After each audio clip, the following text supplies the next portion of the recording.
ইল্লাল্লাযীনা আমানু ওয়া আমিলুস সালিহাত। 2 নম্বর নেক আমল হলো, দ্বিতীয় নম্বরের বিষয়টা হলো তারা কি করে? আত্মশুদ্ধি করবে। কি করবে? আত্মশুদ্ধি করবে।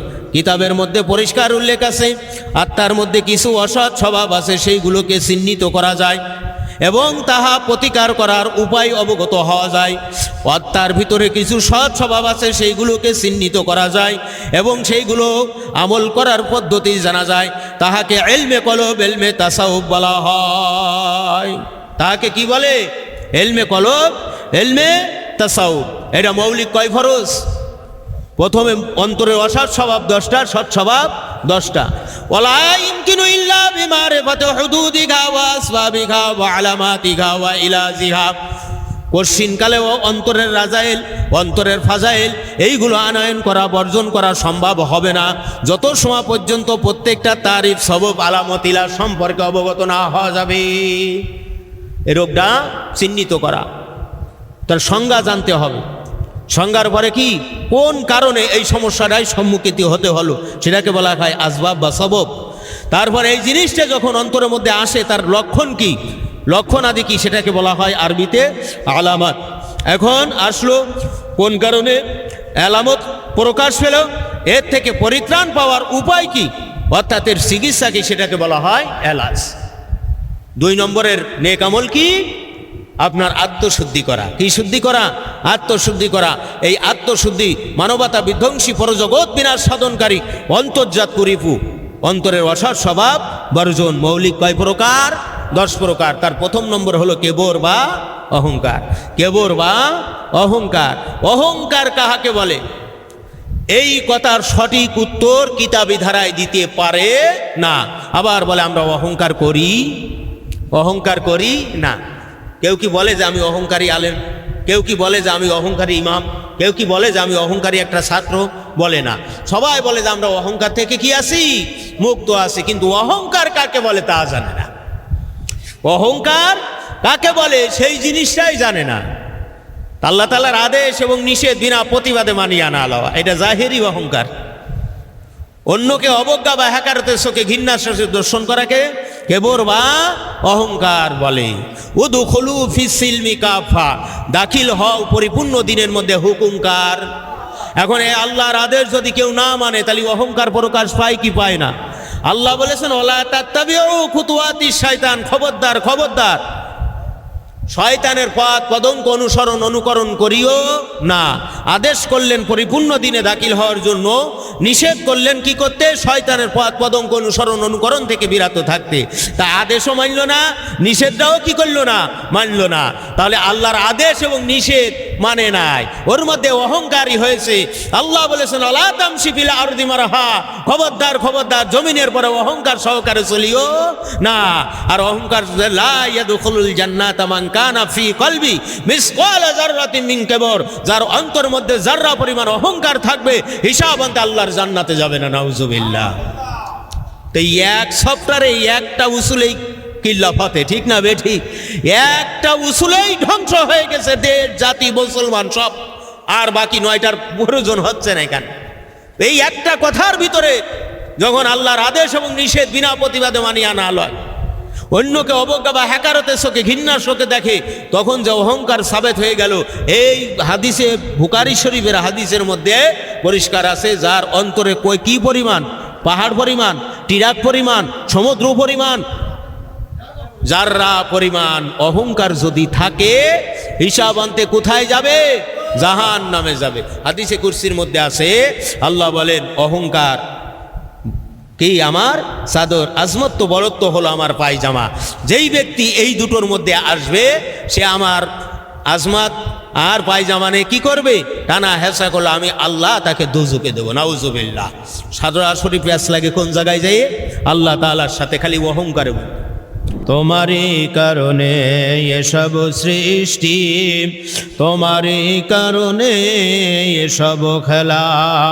আল্লাহুম্মা সাল্লি আলা সাইয়্যিদিনা মাওলানা মুহাম্মদ ওয়া আলা আলি سيدنا مولانا محمد اللهم صل على سيدنا مولانا محمد وعلى آل سيدنا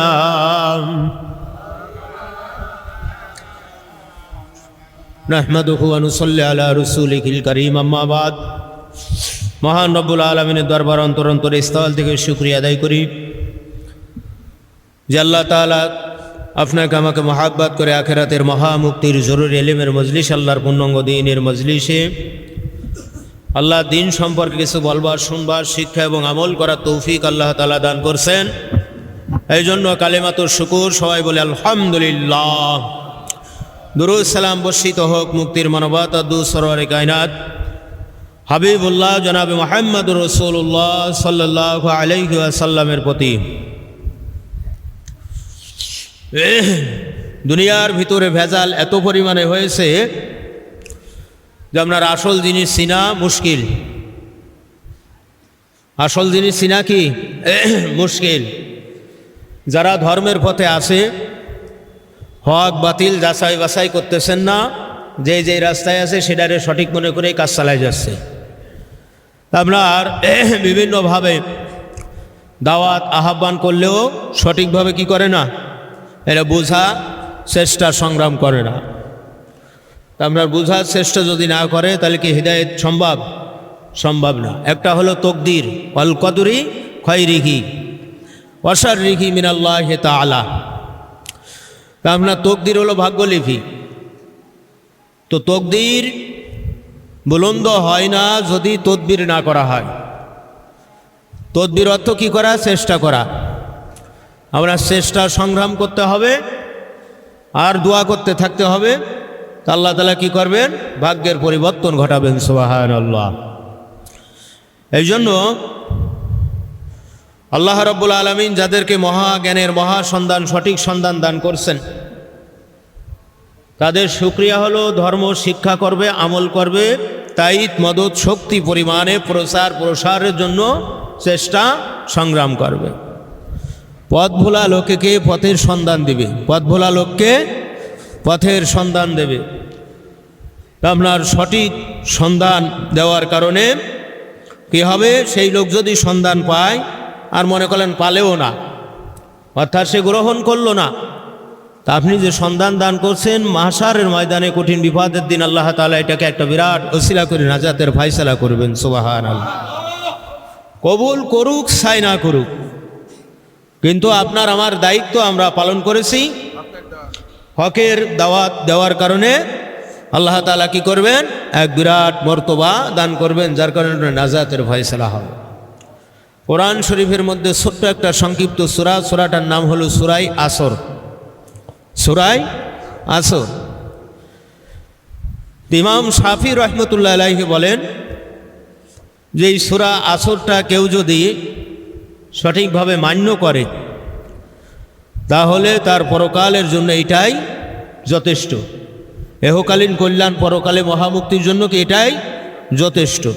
সুবহানাল্লাহ। সংক্ষিপ্ত সূরা, কিন্তু এর মধ্যে অগণিত অসংখ্য শিক্ষা রয়েছে, যেই শিক্ষার দ্বারাই মানুষের পরকাল নির্ভর করে। যেই শিক্ষা আমলের দ্বারাই মানুষের পরকাল কি করে? নির্ভর করে। তো সমাজের মধ্যে সূরা আসরের অসংখ্য তাফসির আছে না?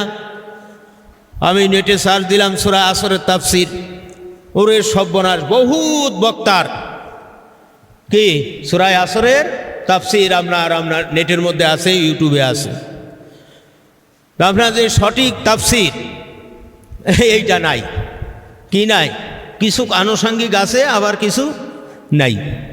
আপনার অধিকাংশ মূল শিক্ষা আমল, যার পরে আপনার পরকালের নাজাত মহামুক্তি আল্লাহ দিদার বেহেশত উদ্যান আপনার কি করে? নির্ভর করে, সেই সমস্ত আলোচনা নাই। হাফিজু আলা সালাওয়াতি ওয়াস সালাতিল উসতা। দিনের শেষ প্রান্তের নামাজটা হলো সালাতুল আসর। এবং দিন শেষ হওয়ার আগ মুহূর্তে এই নামাজটা কী করতে হয়? কায়েম করতে হয়। এই জন্য আল্লাহ তাআলা আরও 5 ওয়াক্ত নামাজ ফরজ করছেন মোট আসরের নামাজ দিয়ে। তা তারের কসম খাইছেন কোন আসরের, কোন নামাজের কসম? আসরের নামাজের, মানে দিনের শেষ প্রান্ত। তার কারণ আপনার আমার হায়াতের বেলা ডুবু ডুবু অবস্থা, কখন নাকি হায়াতের জিন্দেগি কি হয়ে যায়? শেষ হয়ে যায়। এই জন্য আপনার ইমাম ফখরুদ্দিন রাজি তাফসিরের মধ্যে উল্লেখ করেছেন, শানে নুজুল ব্যাখ্যার মধ্যে লেখেন, একটা আইসক্রিম আলার উপমা দৃষ্টান্ত দেওয়া হয়েছে। সকালবেলায় আইসক্রিম নিয়ে গ্রামগঞ্জে বের হয়ে যায়, আর যত সময় যায় ততই কিন্তু আইসক্রিম ছোট হয়ে আসতে থাকে, আলো বাতাস লাগে। ফ্রিজের মধ্যে থাকলে তো এক কায়দায় থাকে, কিন্তু শেষের দিকে যখন দেখে যে আর হয় না, সন্ধে এসে গেল, এমতো মুহূর্তে আপনার কি করে? মাগনা দামেও ছেড়ে দেয়, যেহেতু সময় চলে গেলে ও আর কেউ কিনবে না। পূর্বেকার সময় আপনার তো ফ্রিজের ব্যবস্থা ছিল না, তা আপনার যারা কাঁচা মাছ, কাঁচা তরকার এগুলো বিক্রি করতো, তা আপনার ওই শেষ বেলায় যে কী করতো, এগুলো কম দামে দিয়ে চলে আসতো, যেহেতু রাত হয়ে গেলে ওগুলো কেউ কিনবে না, সমস্যায় পড়বে। তদ্রূপ মা বোনেরা আসরের পর থেকে শুরু করে মাগরিবের আগ পর্যন্ত আপনার হারিকেন, ল্যাম্প, আগর মোমবাতি এইগুলোর ব্যবস্থা করতো, যে এখন সন্ধ্যার ঘন কাটা নেমে আসবে, আলোর ব্যবস্থা করতে হবে। প্রত্যেকটা মানুষ পরকালের পথযাত্রী, প্রত্যেককে এই পরকালে যাওয়ার জন্য পাথেই সংগ্রহ করে নিয়ে যেতে হবে। এবং কিসের মাধ্যমে এই পাথেই সংগ্রহ করা হবে? এই জন্য আল্লাহ রাব্বুল আলামিন সূরা আসরের মধ্যে তার মূল শিক্ষা এমন কি করেছেন? বর্ণনা দিয়েছেন। সুবহানাল্লাহ। আল্লাহ বলেন যে ওয়াল আসরি, আসরের সময়ের কসম, বেলা ডুবু ডুবু অবস্থার কসম। ইন্নাল ইনসানা লাফি খুসরি, ইন্না, আন্না, লাকিন্না, লাইতা, যে আয়াতের আগে এই শব্দগুলো আসে তার অর্থ দাঁড়ায় নিশ্চয়ই, অবশ্যই। তার অর্থ কি দাঁড়ায়? নিশ্চয়ই, অবশ্যই, বেশুমার, করতেই হবে, বের একেবারেই সঠিক।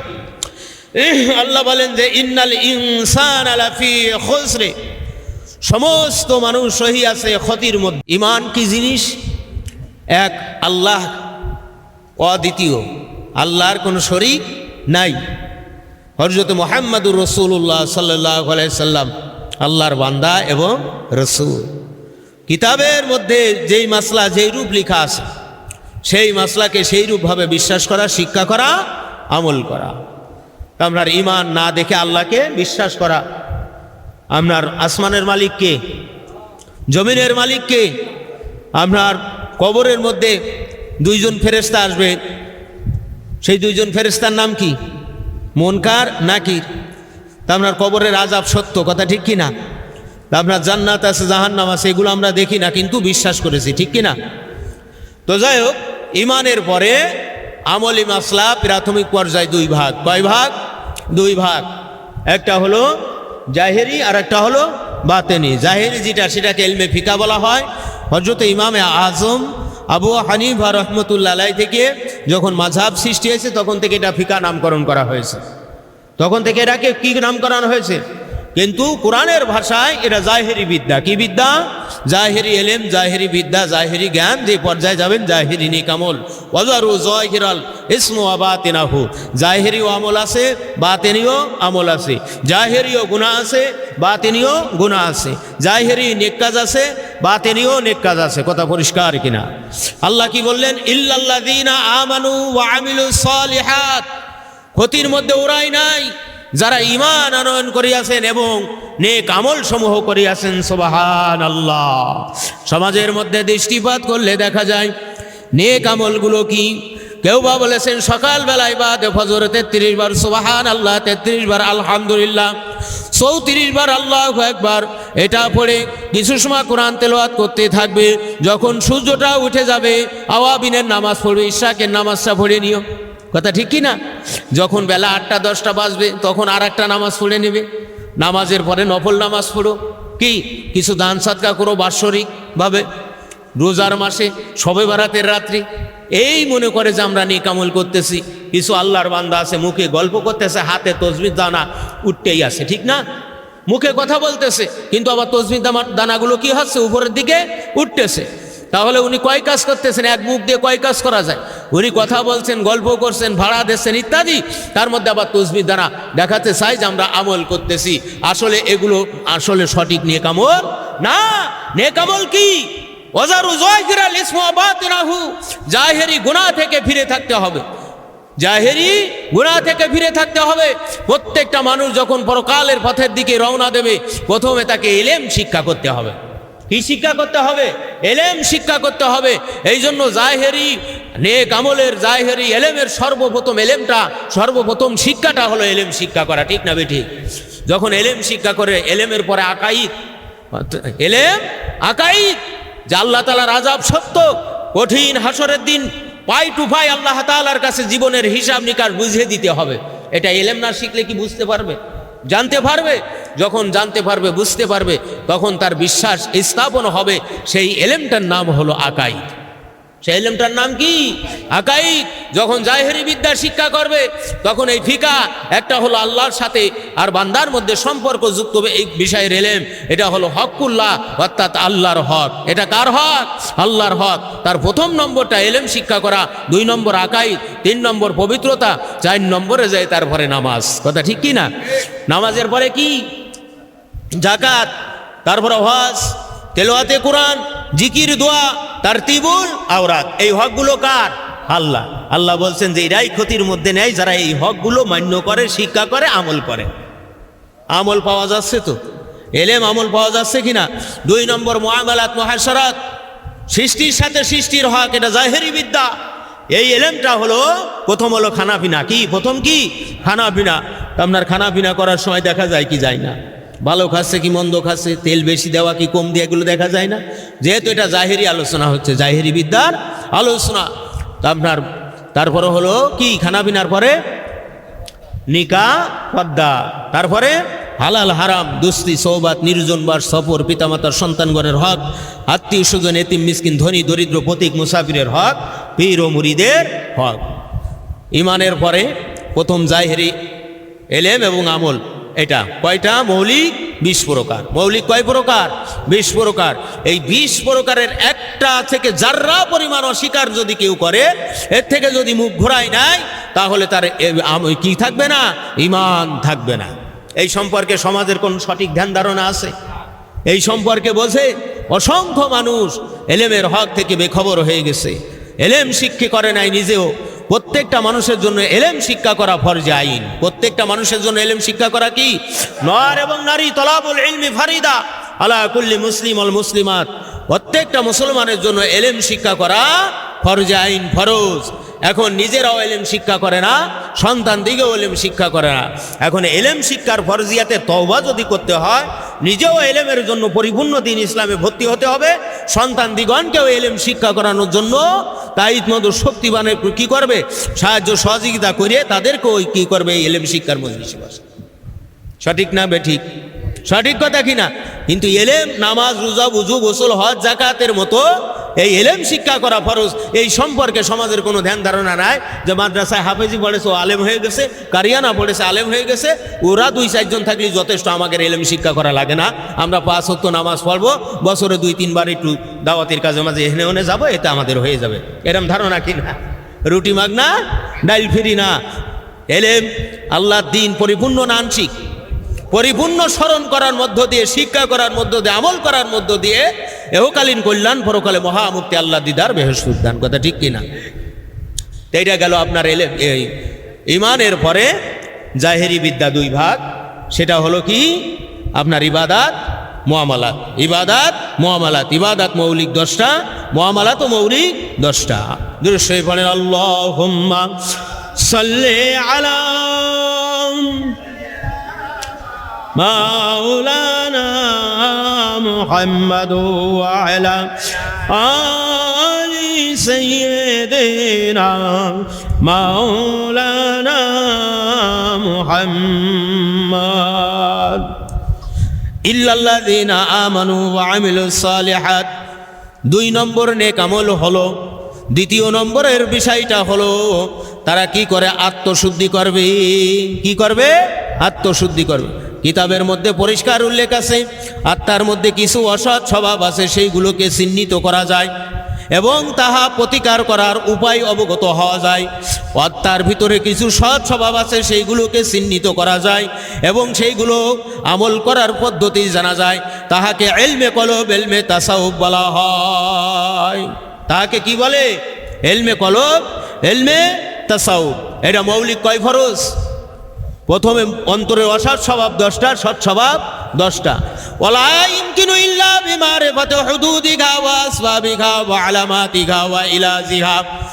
কঠিনকালেও অন্তরের রাজাইল, অন্তরের ফাজাইল এইগুলো আনয়ন করা, বর্জন করা সম্ভব হবে না যত সময় পর্যন্ত প্রত্যেকটা তারিফ, সবব, আলামত, ইলা সম্পর্কে অবগত না হওয়া যাবে। এই রোগটা চিহ্নিত করা, তার সংজ্ঞা জানতে হবে। সংজ্ঞার পরে কি, কোন কারণে এই সমস্যাটাই সম্মুখীন হতে হলো, সেটাকে বলা হয় আসবাব বা সবব। তারপর এই জিনিসটা যখন অন্তরের মধ্যে আসে, তার লক্ষণ কি, লক্ষণ আদি কি, সেটাকে বলা হয় আরবিতে আলামত। এখন আসলো কোন কারণে আলামত প্রকাশ পেল, এর থেকে পরিত্রাণ পাওয়ার উপায় কি, অর্থাৎ এর চিকিৎসা কি, সেটাকে বলা হয় এলাজ। 2 নম্বরের নেক আমল কি, আপনার আত্মশুদ্ধি করা। কি শুদ্ধি করা? আত্মশুদ্ধি করা। এই আত্মশুদ্ধি মানবতা বিধ্বংসী, পরজগৎ বিনাশ সাধনকারী, অন্তর্জাত পরিপু, অন্তরের অসৎ স্বভাব বর্জন। মৌলিক কয় প্রকার? 10 প্রকার। তার প্রথম নম্বর হলো কেবর বা অহংকার। কেবর বা অহংকার। অহংকার কাহাকে বলে? এই কথার সঠিক উত্তর কিতাবী ধারায় দিতে পারে না। আবার বলে আমরা অহংকার করি, অহংকার করি না। কেউ কি বলে যে আমি অহংকারী আলেম, কেউ কি বলে যে আমি অহংকারী ইমাম, কেউ কি বলে যে আমি অহংকারী একটা ছাত্র, বলে না। সবাই বলে যে আমরা অহংকার থেকে কি আছি, মুক্ত আছি। কিন্তু অহংকার কাকে বলে তা জানে না। অহংকার কাকে বলে সেই জিনিসটাই জানে না। আল্লাহ তাআলার আদেশ এবং নিষেধ বিনা প্রতিবাদে মানিয়ে না লওয়া, এটা জাহেরি অহংকার। অন্যকে অবজ্ঞা বা হ্যাকারতের চোখে ঘৃণার সাথে দর্শন করাকে কেবর বা অহংকার বলে। উদখুলু ফিস সিলমি কাফা, দাখিল হও পরিপূর্ণ দিনের মধ্যে হুকুমকার। এখন এই আল্লাহর আদেশ যদি কেউ না মানে, তাহলে অহংকার প্রকাশ পায় কি পায় না? আল্লাহ বলেছেন ওয়ালা তাত্তাবিউ খুতুওয়াতিশ শায়তান, খবরদার, খবরদার, শয়তানের পথ পদঙ্ক অনুসরণ, অনুকরণ করিও না। আদেশ করলেন পরিপূর্ণ দিনে দাখিল হওয়ার জন্য, নিষেধ করলেন কি করতে? শয়তানের পথ পদঙ্ক অনুসরণ, অনুকরণ থেকে বিরত থাকতে। তা আদেশও মানল না, নিষেধটাও কি করল না, মানল না। তাহলে আল্লাহর আদেশ এবং নিষেধ মানে নাই, ওর মধ্যে অহংকারী হয়েছে। আল্লাহ বলেছেন আলা তামশি ফিল আরদি মারহা, খবরদার, খবরদার, জমিনের পরে অহংকার সহকারে চলিও না। আর অহংকার লা ইয়াদখুলুল জান্নাতা মান কানা ফি কলবি মিসকাল যাররাতিন মিন কিবর, যার অন্তর মধ্যে যাররা পরিমাণ অহংকার থাকবে, হিসাব আনতে আল্লাহর জান্নাতে যাবে না। নাউজুবিল্লাহ। তো এক সপ্তাহে একটা উসুলেই কিল্লাফতে, ঠিক না বে ঠিক? একটা উসুলেই ধ্বংস হয়ে গেছে দেশ, জাতি, মুসলমান সব। আর বাকি 9টার প্রয়োজন হচ্ছে না। এখানে এই একটা কথার ভিতরে যখন আল্লাহর আদেশ এবং নিষেধ বিনা প্রতিবাদে মানিয়ে আনা লয়, অন্যকে অবজ্ঞা বা হ্যাকারতের চোখে, ঘৃণার চোখে দেখে, তখন যে অহংকার সাবেত হয়ে গেল। এই হাদিসে, বুখারী শরীফের হাদিসের মধ্যে পরিষ্কার আছে, যার অন্তরে কি পরিমাণ, পাহাড় পরিমাণ, টিরাক পরিমাণ, সমুদ্র পরিমাণ, যাররা পরিমাণ অহংকার যদি থাকে, হিসাব আনতে কোথায় যাবে? জাহান্নামে যাবে। হাদিসে কুরসির মধ্যে আছে, আল্লাহ বলেন অহংকার কি আমার চাদর, আজমত তো বড়ত্ব হলো আমার পায়জামা। যেই ব্যক্তি এই দুটোর মধ্যে আসবে, সে আমার আজমত আর পায়জামানে কি করবে? টানা হেসা করলো, আমি আল্লাহ তাকে দোজকে দেবো। নাউজুবিল্লাহ। সাদরা শরীফ প্যাস লাগে কোন জায়গায় যেয়ে? আল্লাহ তাআলার সাথে, খালি অহংকারে। এই জন্য আল্লাহ বলেছেন উরাই ব্যতীত, উরাই ক্ষতির মধ্যে থাকবে না যারা ঈমান আনার পরে জাহেরি বাতেনি নেক কার্য সমূহ করবে। সুবহানাল্লাহ। তারপরে হলো হিংসা, কথা ঠিক কিনা? তারপরে বকজ, গজব, গীবত, হেরস। অন্তরে অসৎ স্বভাব কয়টা? 10টা। এইবার সৎ স্বভাব কয়টা? 10টা। সৎ স্বভাব আনয়ন করতে হবে, অসৎ স্বভাব বর্জন করতে হবে, তাহলে ক্ষতির মধ্যে থাকবে না। এইবার আসেন ওয়াতাওয়াসাউ বিল হক, ওয়াতাওয়াসাউ বিল হক, আমর বিল মারুফ নাহি আনিল মুনকার। সৎ কাজের আদেশ, অসৎ কাজের নিষেধ করতে হবে। তা আপনার অনেক সময় সমাজের মধ্যে পরিপূর্ণ দিন সম্পর্কে বললে সব বাধা হয়ে দাঁড়ায় কি দাঁড়ায় না? আপনার হকের দাওয়াত উপদেশ বন্ধ রাখতে হবে, বন্ধ রাখতে হবে। দেখা যায় যে আপনার আমর বিল মারুফ নাহি আনিল মুনকির প্রত্যেকটা মানুষের যে যে পর্যায়ে আছে আপনার কি সেইভাবে তার এটা প্রসার করতে হবে। এই হকের উপদেশ যদি না দেওয়া হয়, হকের উপদেশ যদি না দেওয়া হয় তাহলে হক কি প্রসার হবে? হবে না। এইবার আসেন, ঈমান গ্রহণ করলেন, জাহেরি আমল করলেন, বাতেনি আমল করলেন, আপনার কি করলেন? হকের উপদেশ দিলেন। এই চারটা জিনিস আপনার ইস্তেকামত হবে না যদি নাকি ওয়াতাওয়াসাউ বিস সবরে। তার কারণ কি? যখন আপনি এই দিন গ্রহণ করবেন সমাজের আলেম আপনাকে কুৎসা রটনা করবে, কথা ঠিক কি না? এখানে ধৈর্য ধরা দরকার আছে না নয়? বলবে যে ও বেশি বুঝে ফেলেছে, মুফতি মুজিবারের চাইতে বেশি বুঝে ফেলেছে, ইয়া দামাত বরকাতুহুমের সাথে বেশি বুঝে ফেলেছে, ওই খুলনা নুরুল আমিনের চাইতে বেশি বুঝে ফেলেছে, হ্যাঁ ওই নাসিরুল্লাহ চাইতে বেশি বুঝে ফেলেছে। উনাগের মুখে আকাই ফিকা কোনোদিন শুনলাম না। এই দুইটার মৌলবী কোনে 2 দিন কোনে তালিমি গেছে, কি মাথায় ঢুকই দিয়েছে তাই। ওয়াতাওয়াসাউ বিল হক। নবী মুহাম্মদুর রাসূলুল্লাহ সাল্লাল্লাহু আলাইহি সাল্লাম যখন এক আল্লাহর দাওয়াত দিছিলেন এবং আল্লাহর এই তাওহীদ রিসালাত হিদায়াত আকাইদ ফিকা তাসাউফের দাওয়াত দিছিলেন, তখন ঈসাই ধর্ম মুসাই ধর্ম সহ গোটা আরববাসী লোক নবীজির বিরোধিতা করা শুরু করে দিয়েছিল। বলে আমরা এত দেবদেবীর, এত মালানা সাহেব, আমাদের তো মালানারা মুফতি সাহেব আছেন না, হ্যাঁ হুজুর কেবলা আসেন না, হ্যাঁ মাসনুন আছে, তরবিয়াতের বয়ান হয়, ইসলাহের বয়ান হয়, মাথাটা গুজে সুবহানাল্লাহ আলহামদুলিল্লাহ তাসবিহ পড়ায়, এটা তাহাজ্জুদ গুজারিশ করবে, হ্যাঁ অথচ মাদ্রাসা অসংখ্য ছাত্র আছে ফরজ গোসল জানে না, সেটার আলোচনা হয় না। কি আছে? কি তরবিয়াত করা হচ্ছে, নসিহা করা হচ্ছে, হ্যাঁ ইসলাহি বয়ান দেওয়া হচ্ছে। কিসের বয়ান দেওয়া হচ্ছে? ইসলাহি বয়ান দেওয়া হচ্ছে। আসলে সব দাগাবাজি কিনা? রাসূলুল্লাহ সাল্লাল্লাহু আলাইহি সাল্লাম যখন এই সঠিক ইসলাহি বয়ান দিছিলেন, মানুষকে আহ্বান করছিলেন, সমস্ত মানুষ হয়েছিলেন, ঠিক না বেটি? আপনিও পরিপূর্ণ দিন করবেন, সঠিক দাওয়াত দেবেন, এই দলে লোক আপনাকে অবজ্ঞা করবে, অনীহা করবে, আপনার কুৎসা রটনা করবে, তাতে কিছু যায় আসে না। বুঝতে হবে আল্লাহর রাসূল দিছিলেন, সাহাবায়ে কিরাম দিছিলেন, যুগ শ্রেষ্ঠ উলামায়ে কিরাম দিছিলেন, তাদেরও যে এরকম করেছে আমাদেরও এরকম করবে। এর বাহাবা দেওয়ার কিছু নাই। ওয়াতাওয়াসাউ বিল হক, আমর বিল মারুফ নাহি আনিল মুনকার। আল্লাহ আমাকে মহাজ্ঞানের মহাসত্যের সন্ধান দান করছেন, এই সত্যর সন্ধান আমি অন্যকে দেব। তা যে যা বলে বলুক, যে যা করে করুক, আমার দায়িত্ব আমি পালন করব, কথা ঠিক না বেটি? ওয়াতাওয়াসাউ বিস সবরে, বলে ধৈর্য ধরো, ধৈর্য ধরো, ধৈর্য ধরো। তো সবর কি জিনিস জানে না। আস্তাঈনু বিসসবরি ওয়াস সালাহ ইন্নাল্লাহা মা'আস সাবিরিন। নামাজ এবং ধৈর্যের মাধ্যমে আল্লাহর কাছে কি করো? সাহায্য চাও। নিশ্চয়ই সবরকারীকে আল্লাহ তাআলা কি করেন? ভালোবাসেন। কোরআন শরীফ না? হ্যাঁ, এখন যদি বলা হয় মাওলানা সাহেব, মুফতি সাহেব, আল্লাহর পথের পথযাত্রী, বলেন তো দেখি সবর বা ধৈর্য কাহাকে বলে? বলে ও কি বলা যায়? ধৈর্য ধরতে হয়। আমি বলি সবর বা ধৈর্য কাহাকে বলে? বলেন তো? বলে ও কি বলা যায়? ধৈর্য ধরতে হয়। তাহলে ধৈর্য কি জিনিস? করলে তা কি ধৈর্য? কি চুপচাপ থাকা, হাই উল্লাস না করা, কান্নাকাটি না করা, বিলাপ না করা, বিপদে আপদে চুপচাপ থাই ভালো। আপনার হয়ছিনি? বলে গিরাম কাহাকে বলে? বলে মানুষজন বসবাস করে তারা গিরাম কয়। তাই কি হয় নাই? মানে একটা সংজ্ঞা আছে না, কয়েদুল লুগাতিল আরাবিয়া, আরবি ব্যাকরণ কাহাকে বলে তার একটা সংজ্ঞা আছে কিনা? বাংলা ব্যাকরণ কাহাকে বলে তার একটা সংজ্ঞা আছে না নাই? আছে না নাই?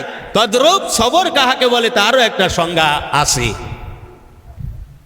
পরকালে হাসিলের পথে যেই সিজবা বস্তু বাধা জন্মায় তাহা ত্যাগ করার নাম হইল সবর বা ধৈর্য। পরকাল হাসিলের পথে যে সিজবা বস্তু বাধা জন্মায় তাহা ত্যাগ করার নাম কি? সবর। বান্দা যখন কোনো গুনাহের কাজ করে, বান্দা যখন নাফরমানি সাবেত হয়, আল্লাহর রহমত, আল্লাহর করুণা, আল্লাহর বরকত, আল্লাহ তাআলার সম্পর্কের মাঝে তাদের প্রাচীর পড়ে যায়, হেজাব পড়ে যায়, পর্দা পড়ে যায়, ঠিক কি না? কি পড়ে যায়? সম্পর্কর মাঝে আইল পড়ে যায়, আপনার বেড়া পড়ে যায়, পাঁচিল পড়ে যায়। এখন এই সবর বা ধৈর্য কি জিনিস? পরকাল হাসিলের পথে সমস্ত গুনাহের কাজ বাধা জন্মায়। পরকাল হাসিলের পথে সমস্ত গুনাহের কাজ কি করে? বাধা জন্মায়। নামাজ যদি কেউ না পড়ে তাহলে কি হবে? ৬,৪০০ বছর একটা ইয়ে আছে না, এক ওয়াক্তের জন্য, এক ফরজের জন্য। যেই ব্যক্তির বাইতুল্লাহ শরীফে খরচ বহন করে যাওয়ার মতো সামর্থ্য আছে, বাড়ি বিবি বাল বাচ্চা সন্তানাদির খোরাকি রাখার সামর্থ্য আছে, এই ব্যক্তি যদি হজ না করে মারা যায়, রাসূলুল্লাহ সাল্লাল্লাহু আলাইহি সাল্লাম বলেন সে হয় ইহুদি না হয় নাসারা হয়ে মরল, তাতে আমি রাসূলুল্লাহর কিছু যায় আসে না। নবী আমার বলেন উম্মতেরা শুনে রাখো, যেই ব্যক্তি হজের উদ্দেশ্যে গিয়ে মদিনা শরীফে যে আমার রওজাটাকে জিয়ারত করবে, আমি রাসূলুল্লাহ মাশারের ময়দানে কঠিন বিপদের দিন মুসিবতের কালে সেই উম্মাতিকে সাফায়াত করা ওয়াজিবা হয়ে যাবে। বলে লক্ষ লক্ষ টাকা খরচ করে নবীর কবর বলে, কি বলে? কবর বলে। নবীদের রওজা, ওলিদের মাজার। নবীদের কি রওজা আর ওলিদের মাজার। খবরদার খবরদার, বেয়াদবি করা যাবে না, বেয়াদবি করা যাবে না। আদব, বুদ্ধি, মহাব্বত, সাহসের সাথে চলতে হবে। একজন আল্লাহর ওলির নাম নিতে হলে আদবের সাথে নিতে হবে, আল্লাহর হাবিবের নাম নিতে হলে আদব, বুদ্ধি, মহাব্বতের সাথে নিতে হবে। রাসূলুল্লাহ সাল্লাল্লাহু আলাইহি সাল্লাম বলেন ইখলাসের সাথে সঠিকভাবে। আর এখন তো হজ শরীফ হয়ে গেছে, আল্লাহু আকবার, যারা ওই ট্রাইব্যুনাল আছে, হজের দালাল শরীফ যারা আছে, কোথায় কি করতেছেন, কোথায় উজু করতেছেন, জাবালে আবু কুবাইস কোন জায়গা, আরাফার ময়দান কোন জায়গা, এইভাবে লাইভ চলতেছে, লাইভ চলতেছে। আল্লাহু আকবার। কাবার ইমাম সাহেব বলতেছে মানুষ কি হজ করতে আইছে না সেলফি তুলতে আইছে? এখানে কপাল কিভাবে বলছে আমাদের। হ্যাঁ, কাবা ঘর তাওয়াফ করতেছে, মোবাইল একটা ধরে রাখছে, বউকে নিয়ে হজে গেছে, দুইজনে বসে সেলফি তুলে ফেসবুকে ছেড়ে দিচ্ছে। কত বড় কপাল পোড়া! এই জন্য অগণিত অসংখ্য হজ হচ্ছে, অসংখ্য তাওয়াফ জিয়ারত হচ্ছে, অসংখ্য দোয়া মুনাজাত হচ্ছে, কিছুই কাজে আসতেছে না। সব রিয়া রিয়া রিয়া রিয়া। কথা ঠিক না বে ঠিক? ঠিক না বে ঠিক? পরজগৎ হাসিলের পথে যে সিজবা বস্তু বাধা জন্মায় তাহা ত্যাগ করার নাম কি হইল? সবর বা ধৈর্য। একান্ত জরুরত ছাড়া ছবি তোলা জায়েজ নাই, একান্ত জরুরত ছাড়া। রাজ্য সরকারের যে নিয়ম আছে, পাসপোর্ট, ভিসা, হ্যাঁ, বাইরে চিকিৎসার জন্য যাওয়া, জমির কাগজপাতির জন্য ইত্যাদির দ্বারা হ্যাঁ যাওয়া, তা আপনার সেই ক্ষেত্রে তাছাড়া এই এখানে এটা নিয়ে এরাম দিয়ে ওরাম দিয়ে হেন দিয়ে তেন দিয়ে ছবি তুলে তুলে ফিটিং মারা সিটিং মারা, এর জন্য আল্লাহর কাছে জবাবদিহিতা করা লাগবে। কথা ঠিক না বে ঠিক? পরজগৎ হাসিলের পথে সমস্ত গুনাহ কি জম। সবর হাসিলের দরজা কয়টা? তিনটা। কয়টা? প্রথম হলো কি দি? আল্লাহর হুকুম মান্য করার মধ্য দিয়ে, আল্লাহর হুকুম মান্যর করা। আকাই থেকে তাসাউফ শিক্ষা করা, আমল করা কার হুকুম? এটা মান্য করলে আল্লাহ তাআলা কি করবেন? 300 রহমতের দরজা বলন্দ করবেন। সুবহানাল্লাহ। আকাই থেকে তাসাউফ, ইবাদত, মুআমালাত, মুহলিকাত, মুনজিয়াত, এই শিক্ষা করবে, আমল করবে, এটা আল্লাহর হুকুম। এটা মান্য করলে কি হবে? 300 দরজা। এক একটা দরজার দূরত্ব কত? আসমান জমিনের মতো এত দূরত্ব। সুবহানাল্লাহ। 2 নম্বর, আল্লাহ তাআলা যত নিষেধ করেছেন, আল্লাহ তাআলা যত নিষেধ করেছেন, ওয়ালা তাত্তাবিউ খুতুওয়াতিশ শয়তান, শয়তানের পথ পদঙ্গ অনুসরণ করতে আল্লাহ কি করেছেন? নিষেধ করেছেন। এইটা মান্য করলে কি হবে? 600 রহমতের দরজা বুলন্দ হবে। কয় শত? 600 রহমতের দরজা। ওয়াতাওয়াসাউ বিসসবরে। তাহলে সবর কি জিনিস এইবার বুঝে নেন। 3 নম্বর হলো হঠাৎ আকাম্মিক বিপদে, হঠাৎ বিপদ আসলো, সেই বিপদে ধৈর্য ধারণ কর। অনেকেই বলে থাকে কঠিন বিপদে আসলে, বালা মুসিবত হলে বলে যে আল্লাহর ইবাদত বন্দি করে আমার পরে এত, নাউজুবিল্লাহ কথা বলা যাবে? বিপদ আসছেন, সৎকার রূপে গ্রহণ করে সবর করতে হবে। সবর করলে কি হবে? 900 রহমতের দরজা আল্লাহ তাআলা কি করে দেবেন? বুলন্দ করে দেবে। সুবহানাল্লাহ, সুবহানাল্লাহ। তাহলে সূরা আসরের মূল শিক্ষা কি পেলাম? আল্লাহ প্রথমে আল্লাহ বলছেন আসরের সময়ের কসম।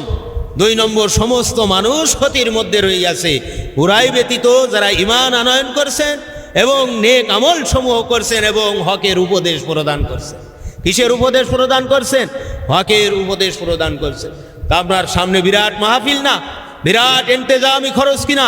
পবিত্র কোরআন পড়েছে, দুনিয়ার মধ্যে আসমানের তলে জমিনের উপরে যত মাহফিল আছে সবচেয়ে শ্রেষ্ঠ মাহফিল, উত্তম মাহফিল কোরআন প্রচারের মাহফিল। ঠিক না বে ঠিক? তা আপনার এই যে তাইত মতো শক্তি পরিমাণে আপনার প্রত্যেককে কি করতে হবে? লাগতে হবে কিনা? আল্লাহ বললেন এই কাজগুলো অত সময় পর্যন্ত হবে না যত সময় পর্যন্ত সঠিকভাবে ধৈর্য ধারণ না করতে পারবে। এই জন্য সবর শিক্ষা করতে হলে তাসাউফের মাসলার দরকার কিনা? হ্যাঁ, সবর শিক্ষা করতে হলে তাসাউফের মাসলার দরকার। তাহলে আল্লাহর হকে 10, বান্দার হকে 10, অন্তর অসৎ স্বভাব 10, সৎ স্বভাব 10, এই 4-10কে 40 প্রকার মাসলার সমষ্টির নাম হইল শরিয়াত বা পরিপূর্ণ দিন ইসলাম। ইহার থেকে আবশ্যক পরিমাণ ইলমে দিন শিক্ষা করা প্রত্যেক নর নারীর উপর ফরজ আইন। ওই তলাবুল ইলমি ফারিদাতুন আলা কুল্লি মুসলিম আল মুসলিমা, এই হাদিসের যে উদ্দেশ্য আল্লাহর রসুল বলছে এই 40 প্রকারের মাসলা শিক্ষা করলে, আমল করলে এই ফরজ আইনের আলেম প্রত্যেকের হতে হবে, হওয়া যাবে এই কায়দায়, অন্যথায় সম্ভব না। আল্লাহ তাআলা সবাইকে বোঝা, শিক্ষা, আমল করার তৌফিক দান করেন। সবাই বলেন আমিন।